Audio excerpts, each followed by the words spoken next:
So why is the Grand Wizard at the Supreme Court trying to overturn birthright citizenship? I just thought he wanted people here legally. And even when they're legally born here, per the Constitution, he wants to overturn it. Because it was never about that, was it? They're the wrong color. They're not white. That's what this is about. That's what it's always been about.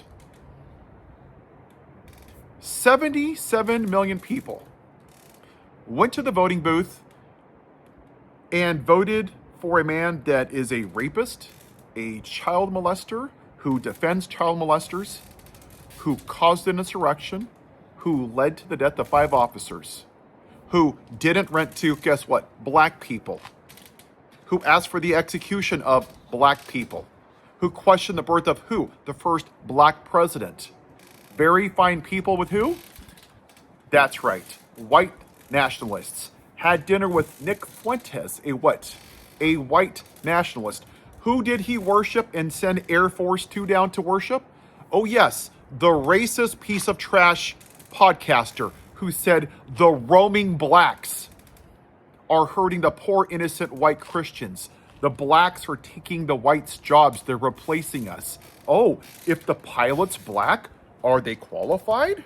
Oh, Harris is Black Hillary. Oh, Justice Jackson, she's an affirmative action hire. What did you see in Florida just 2 weeks ago? The young Republican Party. Nazi group chat, misogyny, sexism, racism, the N-word. New York, 3 months ago. No, it was October. Same thing, the N-word, Nazi group chats. I want him in gas chambers. What did you see from Andy Ogles, right? Putting pictures of 9/11. 9/11 of airplanes crashing when Zoran Mondavi ran. Ted Cruz writing jihadist on his checkmark when Zoran Mondavi was running. Look at the demographics. When you look at Trump, Zoran Mondavi, and Jasmine Crockett, do you know what demographics pushed it? It's the same one, because it's a feature, not a bug. It was white men, white women, and misogynistic pigs, Latino men. Go look at them. They are the same demographics that don't want not just a woman, a black woman. You think I'm wrong? This clip is about 1 minute and 10 seconds. This guy interviewed people at CPAC. Listen to what he said. I have to say, I think some of the things that some of the younger people that I talked to were a little bit scary, because they were saying things that sounded a lot like white nationalism. It sounded racist, to be honest. What did they say? Well, they were saying basically that the United States was founded by Europeans, and that is the identity of the United States. And it was a mission from God to conquer a land, and the United States was conquered by Europeans, and now that they're blessed. The United States is blessed by God because of conquering the people that lived here before. And it was more about religion and more about Christianity and that identity, and that included things like teaching the Bible in school and teaching it literally, like Noah's flood actually happened. All these things actually happened. So it was very different from the people we talked to before who were like, Trump is number one. This was it seems like it's moving in a different direction that is not Trump. And to me, I find that worrying. Horrifying, isn't it? This is why we're here. It is white supremacy. It is white Christian nationalism, which is white supremacy, dressed in a gold cross and religion.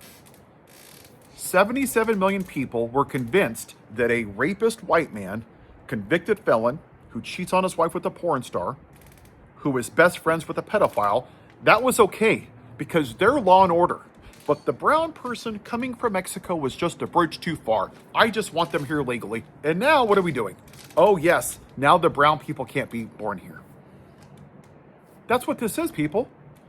Whether you like it or not, this is why we're here, because white people keep refusing to have this damn conversation.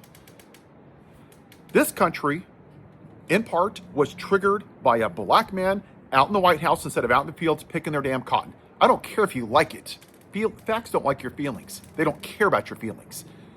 They were afraid that the outside of the White House doesn't look like the inside. And traditional family values, it means white, okay? They went back to the plantation owner. This country would rather burn to the ground than have a black woman rule over us. Maybe you'd like to tell me how much misogyny played into this. We're the greatest country, the best, because we're dumbasses and have bald eagles and flags. Yeehaw! I'm a dumbass hillbilly. And yet we haven't had a woman president.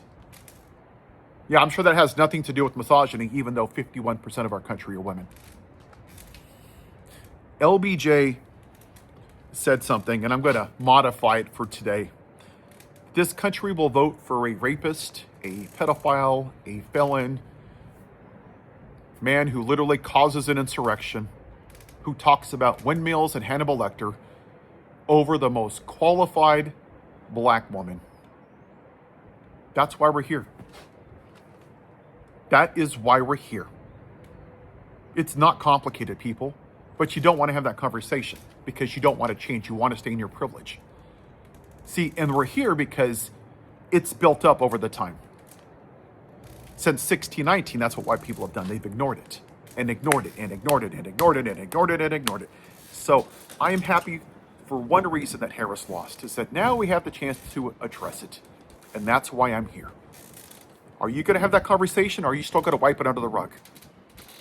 See, a couple of years ago, I was in my bedroom and I found this bubble on my wall. And I didn't know what it was, and I pushed on, there was water in there. You know what had happened? I opened it up. Somehow, one of my windows leaked. And there was black mold in my wall. Now, I didn't know what was in there. And it sat in there weeks, months, I don't know how long. But the more that you ignored it, it got worse and it turned into mold. And that's what we've done. That's what MAGA is. It is the mold from white people sitting in their silence and ignoring white supremacy. That's exactly what MAGA is. It is this country not punishing the Confederacy, allowing the daughters of the Confederacy and all this BS about the Civil War being about states' rights. You know what it was about? I'll tell you what it was about. When some of these hillbilly redneck states gave their concession speech, you know what they said? That we want to keep slavery because if you abolish, it's detrimental to the commerce of the United States, because black people are the only ones that God created for their skin to handle the tropical sun. Does that sound like states' rights, or does that sound like white supremacy? Exactly. That's what this is about. Donald Trump is a Hail Mary. There are a lot of mediocre white men with small penises that are afraid of a white minority, and they don't know what to do with it because all they've known. If you go back and watch the old movies like the TMCs, the black and white, what do you see? It's all white people. And the black people are serving the white people. Of course. What do you see in the 80s and 90s? Who are represented as the black people in there? Oh, yes, it's gangsters and black men with gold teeth. Of course they're doing drugs and they're shooting poor, helpless, innocent Christian white women with blonde hair, and they're serving Jesus because praise Jesus. And then we tell people and we indoctrinate our children that we're the best country in the world. For who? For who? See, y'all want to talk about the Second Amendment till the cows come home, but you don't want to talk about slavery or lynchings or Jim Crow or segregation. You don't want to talk about none of that shit because it interferes with your idea of the lie of American exceptionalism. We've been great for one demographic, white people. Why don't you talk about the 3/5 clause? The foundation of this country was designed to benefit 21-year-old landowning white men. And that's what Trump and his ilk, especially that Nazi Stephen Miller, want to go back to. Make America white again. That's all it is. It was never about the price of gas. Gas is going up now, $5, $6, $7, $8, $10. You know what's going to happen? Oh, this is patriotic. Praise Jesus. Praise Jesus. Can I get an amen? These same people sit in church on Sunday with F Joe Biden and Joe in the home bumper stickers because, they're a Christian. It's white supremacy. You can continue to ignore it. You can pray to God that the Democrats are going to save this country in the midterms, but they're not. When I hear that, this is what I hear.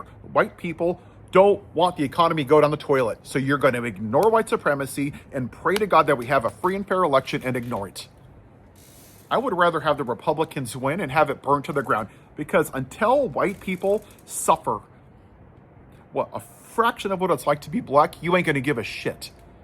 And you haven't since 1619. You haven't given a damn because you're not willing to be uncomfortable. How many of you have put a flag upside down in your front yard? Oh, you're worried about your neighbor? You don't want to be uncomfortable? How many of you are willing to go on a general strike? Oh, you can't afford to do that. Oh, it's not going to work. How many of you post on social media or talk to your family members that are MAGA? Oh no, is that uncomfortable? See, that's the problem. Black people don't have that luxury. Immigrants don't have that luxury. Somalians don't have that luxury. You have the privilege to ignore it. It has nothing to do with your financial situation. And on a side note, when you say that, reparations, that's bullshit. Because if you go in the South and you look at the current map of where a lot of black population is and you compare it to the slave trade, it's very similar. Why do you think that is? Generational poverty. And it's bullshit that people keep saying, I'm poor, you don't have privilege. People don't call you the N-word. People don't cross the street at night because you're black. You don't get pulled over for being white. Your house isn't redlined. Your house isn't appraised at a different price. You don't lose a job. You don't get paid less. You don't have to work 8 times as hard for the same job. You don't have to give the talk to your kids. Most of you white people don't even know what the hell that is because you don't give a shit about it because it doesn't affect you. That's privilege, just so you know. Has nothing to do with how much money you make. You can still be poor and be treated better.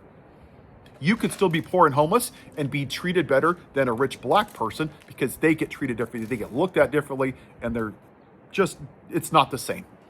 But y'all are too stupid to see it. It's up to you, America. You can be on the right side of history or the white side of history. You can continue to put your head up your ass and act like this isn't the problem, and you can lie to yourself all you want and make yourself feel good about it. Or you can finally address white supremacy. I picked my side. Have a good day.